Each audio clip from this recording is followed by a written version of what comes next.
السلام عليكم ورحمة الله وبركاته. اليوم جينا نتكلم على المنتخب الوطني والتصنيف الجديد لشهر فيفري الذي سيعلن عنه عن قريب. تراجع المنتخب الوطني إلى المركز 43 عالميا، 7 إفريقيا، و5 عربيا. تراجع رهيب لمنتخبنا الوطني. نعم، هذه حاجة باينة.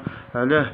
لأن المنتخب الوطني أقصي في الدور الأول في كأس إفريقيا أمام موريتانيا. خسرنا أمام موريتانيا. كيف ما بغيتوش نتراجعوا؟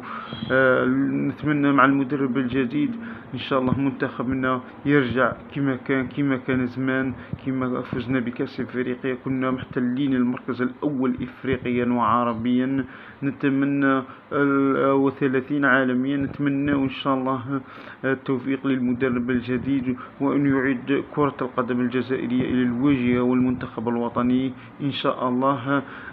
هذا نتأسف بكل صراحة. 43 عالميا نتأسف كثير وكثير، ما نستحقوش هذه النتيجة بكل صراحة.